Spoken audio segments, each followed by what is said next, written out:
فلما أتينا بالمناسك وانقضت وذلك فضل من كريم وقادر حثثنا المطايا قاصدين زيارة الحبيب رسول الله الشمس الظهائر وسرنا بها ندوي الفيافي محبة وشوقا إلى تلك القباب الزواخر مع الفجر وافينا المدينة طاب من صباح علينا بالسعادة سافر إلى المسجد المختار ثم لروضة وثم تقر العين من كل بها من جنان الخلد خير المصائر إلى حجرة الهادي البشير وقبره وثم تقر العين من كل زائر وقفنا وسلمنا على خير مرسل وخير نبي ما له من مناذر فرد علينا وهو حي وحاضر وشرف من حي كريم وحاضر زيارته فوز ونجح ومغنم لأهل القلوب المخلصات الطواهر. Alhamdulillah, di malam hari yang mulia ini kita sama-sama berkumpul demi untuk mencium harumnya sosok baginda yang agung Nabi besar Muhammad sallallahu alaihi wasallam. Baginda Nabi Muhammad sallallahu alaihi wasallam diciptakan oleh Allah Subhanahu wa taala dengan bentuk yang paling sempurna. Qad khalaqahu Allahu ala ajmali surah fiha jami'ul mahasini mahsura wa 'alaiha maqsura. Diciptakan oleh Allah dengan bentuk yang paling indah. Segala keindahan yang pernah diciptakan oleh Allah Subhanahu wa taala semuanya dituangkan pada sosok baginda yang agung Nabi besar Muhammad sallallahu alaihi wasallam. Dan hanya keindahan yang ada pada diri Nabi besar Muhammad sallallahu alaihi wasallam. Tidak ada cacat pada diri beliau. Yang ada hanyalah kesempurnaan. Yang ada hanyalah keindahan. Semua mengakuinya. Fisik beliau, budi pekerti beliau, akhlak beliau, semua mengakui.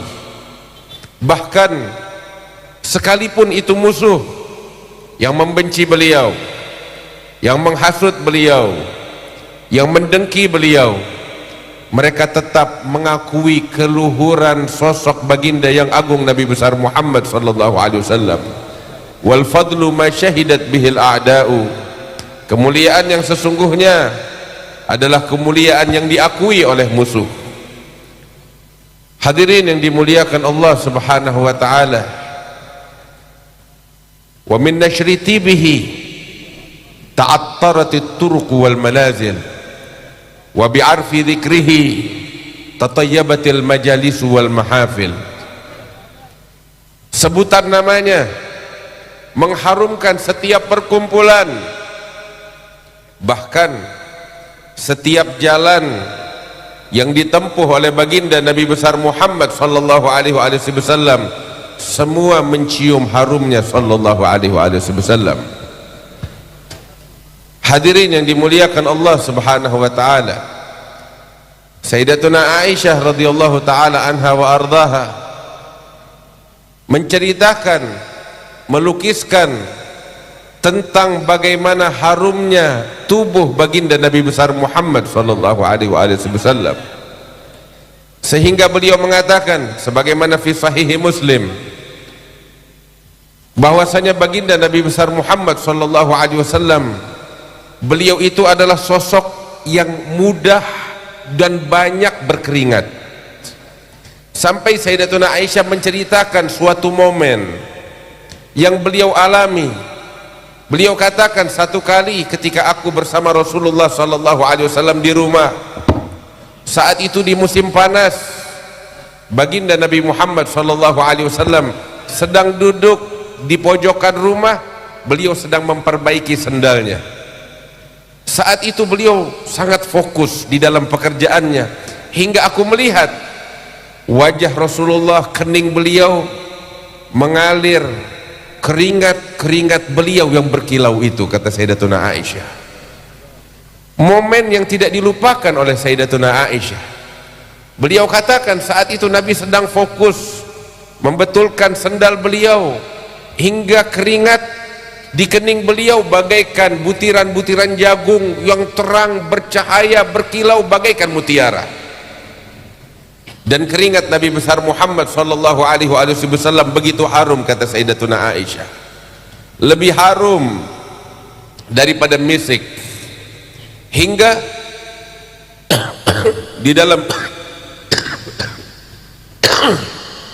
dalam riwayat Muslim, Ummu Sulaim, ibunya Sayyiduna Anas bin Malik, seringkali baginda Nabi besar Muhammad sallallahu alaihi wasallam istirahat mengunjungi rumahnya Ummu Sulaim. Suatu kali di musim panas beliau tidur di rumahnya Ummu Sulaim. Saat itu, kala itu musim panas, beliau tidur, keringat mengalir dari badan beliau, sehingga saat itu ketika Ummu Sulaim melihat keringat yang begitu banyak mengalir dari tubuh Nabi Muhammad sallallahu alaihi wasallam, Ummu Sulaim tidak menyia-nyiakan kesempatan emas tersebut, hingga beliau menghampiri Rasulullah sallallahu alaihi wasallam yang saat itu beliau sedang tidur.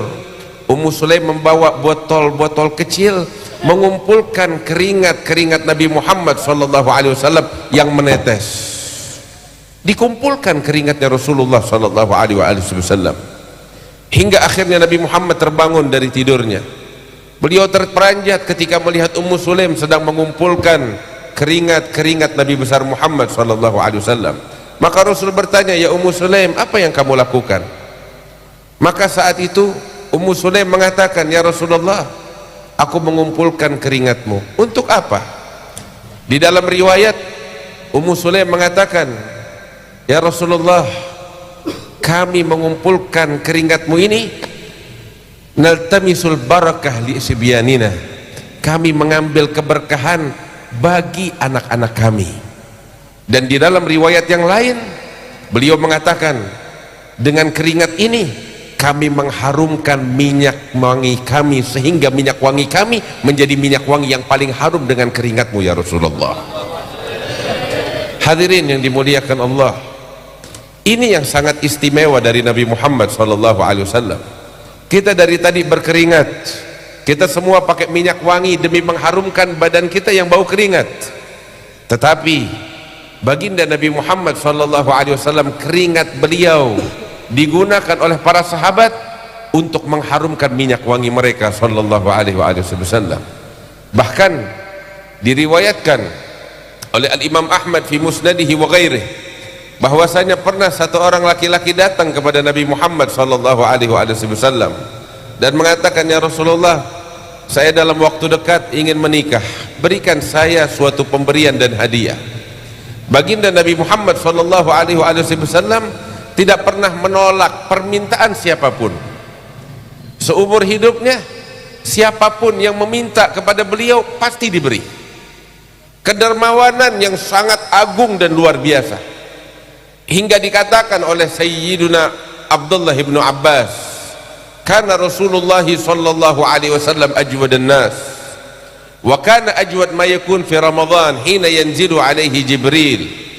Fala Rasulullah sallallahu alaihi wasallam ajwad bil khairi min ar-rihil mursala."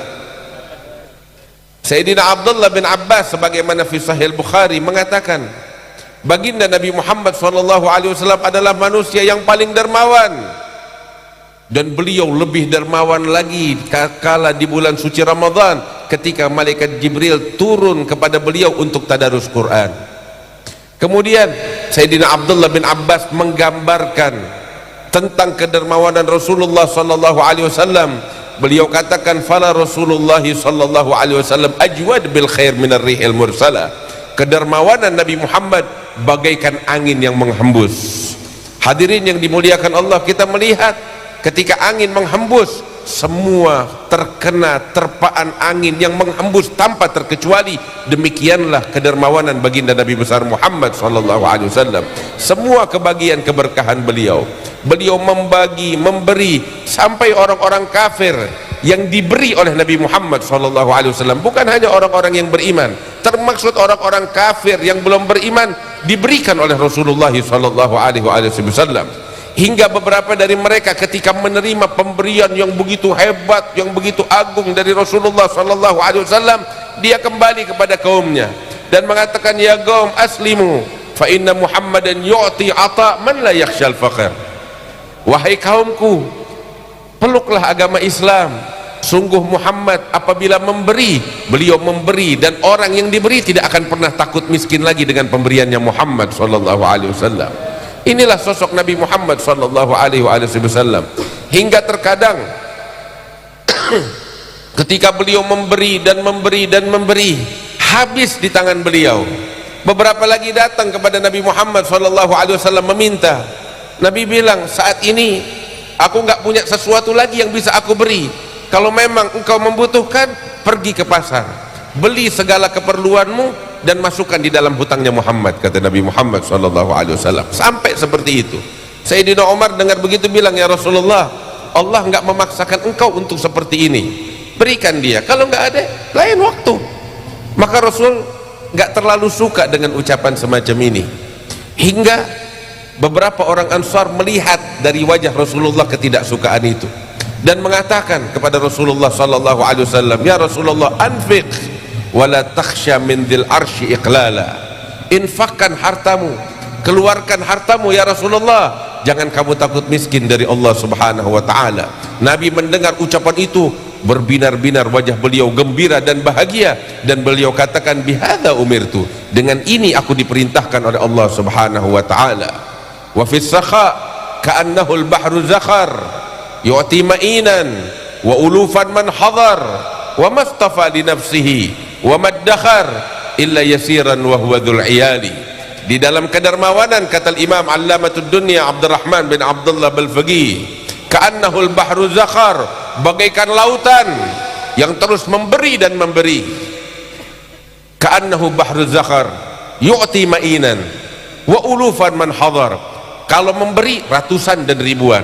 Nabi gak pernah menghitung pemberiannya. Kalau kita ngasih orang masih kita hitung. Nabi kalau memberi, beliau rauk dan beliau sodorkan begitu kepada siapapun yang meminta beliau, nggak pernah menolaknya. Dan kedermawanan semacam ini diwarisi oleh keluarga Nabi Muhammad SAW, sampai Farazdak melukiskan tentang pewaris sejati kepada Nabi Muhammad SAW di dalam kedermawanannya, yaitu Ali Zainal Abidin. Ma qala la qattu illa fi tasyahudihi laula tasyahuduhu kanat la'uhu na'amu. Seumur hidup gak pernah bilang tidak, kecuali kalimat la ilaha illallah, tiada Tuhan selain Allah. Itu gak bisa dirubah. Kalau bukan karena kalimat itu, la-nya berubah jadi na'am sallallahu alaihi wasallam. Inilah kemuliaan beliau. Datang seorang sahabat, ya Rasulullah, saya ingin menikah, saya ingin sedikit pemberian darimu hadiah. Nabi nggak nolak permintaannya. Saat itu Nabi nggak punya apa-apa. Nabi bilang, kapan kamu akan menikah? Ini sahabat bilang, tanggal sekian, disebutkan hari dan tanggalnya. Nabi bilang, pagi hari sebelum kamu menikah datang ke rumah saya, bawa botol. Hari itu dia datang seperti diperintahkan oleh Rasulullah sallallahu alaihi wasallam. Dia bawa botolnya kepada Nabi Muhammad sallallahu alaihi wasallam, dan Nabi saat itu nggak punya apa-apa, tapi Nabi udah menjanjikan. Maka Nabi bilang kepada sahabat ini, tunggu, jangan beranjak. Nabi masuk ke rumahnya. Ini sahabat buru-buru, dia harus menikah di rumahnya, tapi Nabi bilang jangan beranjak, suruh tunggu. Nabi masuk ke rumah, nggak keluar-keluar. Ini sahabat mulai gelisah, menunggu Nabi Muhammad nggak keluar, sedangkan dia harus pulang ke rumah menikah. Setelah menunggu lama, baru Nabi Muhammad keluar. Itu botol udah ada minyak wangi sedikit, nggak banyak. Terus Nabi bilang, kamu pulang ke rumah, kamu bersih-bersih, terus kamu pakai ini minyak wangi di badanmu. Ini hadiah parfum dari Nabi Muhammad SAW. Pulang ini sahabat ke rumahnya, dia mandi, dia bersih-bersih, dia pakai itu minyak wangi dari Rasulullah SAW. Begitu dia pakai minyak wangi, tahu apa yang terjadi? Satu kota Madinah mencium harumnya orang tersebut SAW. Semua sahabat terperanjat, ini parfum mereknya apa? Dari mana ini parfum? Mereka bertanya, sahabat pun ini nggak tahu. Ketika dia cari tahu, ternyata Nabi lama nggak keluar, menunggu keringat beliau menetes dan ditadangin oleh Rasulullah Sallallahu Alaihi Wasallam.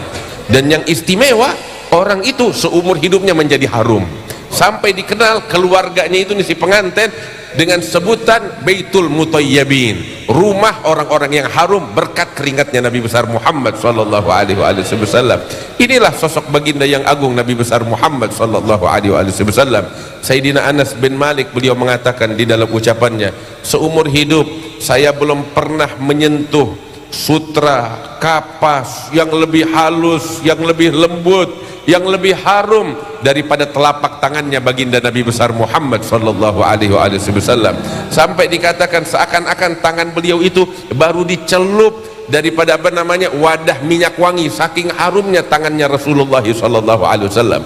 Setiap kali beliau memegang kepala anak-anak yang ada di hadapannya, itu 1 minggu 2 minggu kepala mereka terus tercium harumnya dengan berkat telapak tangannya Nabi besar Muhammad sallallahu alaihi wasallam.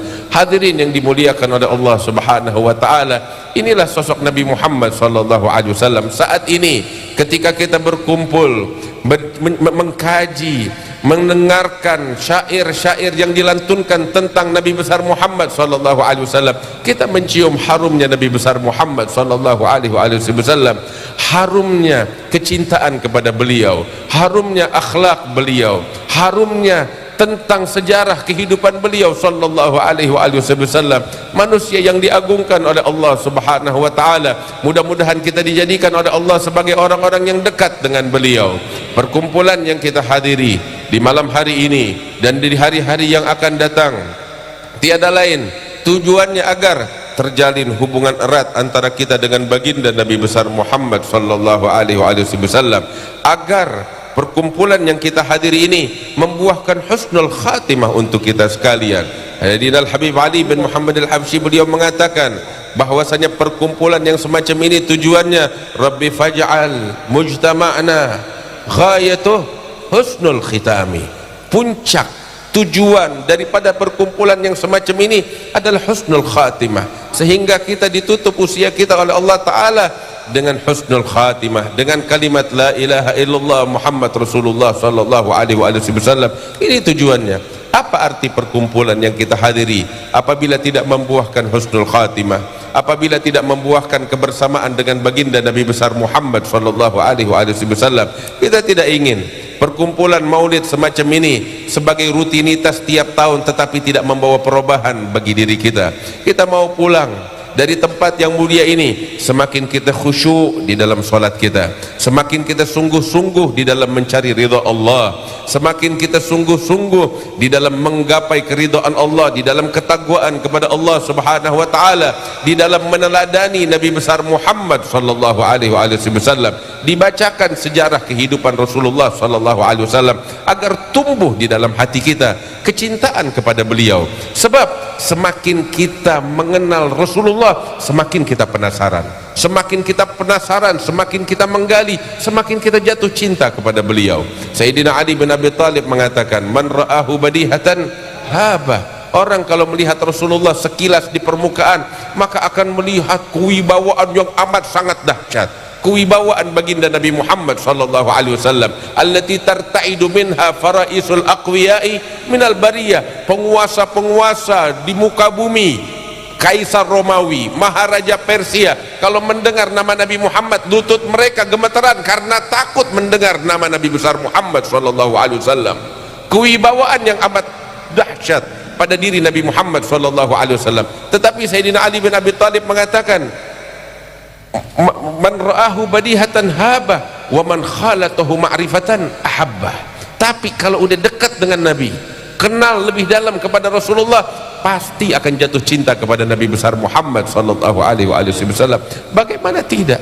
Yang ada pada dirinya keindahan, yang ada pada dirinya kemuliaan, yang ada pada dirinya kesempurnaan. Sayyidina Jarir bin Abdullah Al-Bajali beliau bilang, saya sejak masuk Islam ma ra'ani Rasulullah sallallahu alaihi wasallam illa mutabassima. Saya dari sejak masuk Islam Nabi Muhammad tidak pernah melihat wajah saya, mata berjumpa dengan mata, melainkan dalam keadaan tersenyum di wajahku, kata Sayyidina Jarir bin Abdullah Al-Bajali. Akhlak yang mulia, semua mencintainya, sampai setiap orang yang duduk di hadapan Rasulullah, semua orang yang duduk di hadapan Rasulullah, mereka merasa bahwa dirinya yang paling dicintai oleh Nabi Muhammad di majelis itu. Semua merasa demikian. Karena apa? Perhatian Rasulullah, kasih sayang beliau, inayah beliau kepada seluruh sahabatnya dan umatnya. Beginilah akhlak Nabi besar Muhammad sallallahu alaihi wasallam. Alhamdulillah, mudah-mudahan Allah tanamkan di dalam hati kita kecintaan kepada beliau. Hadirin yang dimuliakan Allah, pulang dari sini teladani Nabi besar Muhammad sallallahu alaihi wasallam.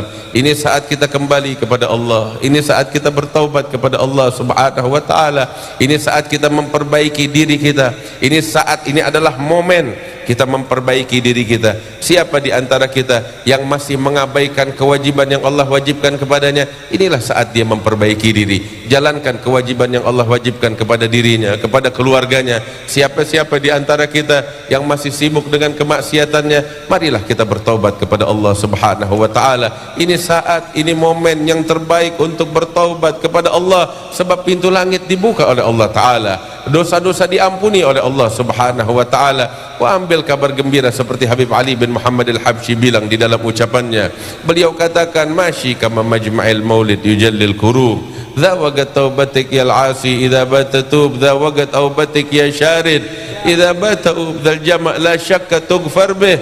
Jami'ud dhunub, perkumpulan macam begini enggak diragukan, dosa-dosa diampuni oleh Allah subhanahu wa ta'ala. Habib Ali bilang, ya hadirin abshiru wa isma'u qawli wa shillu hudub. Dengarkan ucapanku, kata Habib Ali Habsyi, dan ikuti, kata Habib Ali Habsyi. Saya bicara ini mana fi magali kadzub, saya enggak berdusta dengan ucapan saya. Apa yang Habib Ali kabarkan kepada kita sekalian? Beliau katakan, mim ba'di dzal yaum batughfar jami'udz dzunub. Setelah hari ini insyaallah dosa-dosa semuanya diampuni oleh Allah taala. Mim ba'di dzal yaum batustar jami'ul uyub. Setelah hari ini semua kekurangan kita, kesalahan kita akan ditutupi dan diperbaiki oleh Allah taala. Mim ba'di dzal yaum maulana alaina yatub. Dari sejak hari ini insyaallah Allah subhanahu wa ta'ala menerima taubat kita, mengampuni dosa-dosa kita dengan berkat Nabi besar Muhammad sallallahu alaihi wasallam. Hadirin yang dimuliakan Allah, terakhir itu ada satu kisah salah seorang sahabat namanya Abdullah bin Unais. Ini Abdullah bin Unais dipanggil satu kali oleh Nabi besar Muhammad sallallahu alaihi wasallam. Dipanggil ke dalam rumahnya Rasulullah. Saat itu para sahabat melihat Abdullah bin Unais dipanggil oleh Nabi Muhammad. Beliau masuk. Ketika masuk ke dalam rumah, Nabi nggak banyak bicara. Nabi ngeluarin tongkat dan beliau berikan kepada Abdullah bin Unais, tolong kamu pegang ini dan simpan. Abdullah bin Unais menerima tanpa banyak bicara. Beliau keluar. Sahabat melihat Abdullah bin Unais keluar dari rumah Rasulullah bawa tongkat. Beberapa sahabat bertanya, kamu tadi masuk dan keluar lagi, sekarang bawa tongkat, apa yang terjadi di dalam? Nabi kasih saya tongkat ini. Terus kamu nggak tanya kepada Nabi Muhammad untuk apa? Saya nggak tanya. Nabi kasih, ya saya terima. Coba kamu tanya. Dia balik lagi. Dia bilang kepada Rasulullah sallallahu alaihi wasallam, ya Rasulullah, ini tongkat untuk apa kamu berikan saya? Maka Nabi bilang, ya Abdullah bin Unais, saya berikan tongkat ini kepadamu sebagai tanda pengenal antara saya dengan kamu di hari kiamat nanti. Hadirin yang dimuliakan Allah, beruntung seorang Abdullah bin Unais diberikan tanda pengenal antara dia dengan Nabi Muhammad di hari kiamat. Tanyakan kepada diri kita, dari perkumpulan yang kita hadiri di malam hari ini, apa tanda pengenal antara kita dengan Nabi Muhammad di hari kiamat nanti? Persiapkan itu biar kita dicari oleh Rasulullah sallallahu alaihi wasallam di hari kiamat. Beruntung orang yang dicari oleh Rasulullah sallallahu alaihi wasallam.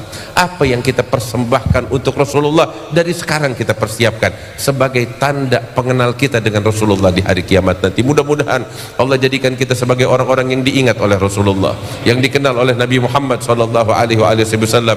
Wa insyaallah perkumpulan kita membawa keberkahan untuk kita sekalian. Dengan berkat perkumpulan ini Allah mengangkat bala yang menimpa umat Islam sekalian. Allah mengangkat segala musibah yang menimpa kaum muslimin di berbagai sebagai penjuru, dan Allah menurunkan rahmatnya untuk kita sekalian, dan mudah-mudahan Allah memberikan kesehatan dan panjang umur kepada orang-orang tua kita, guru-guru kita.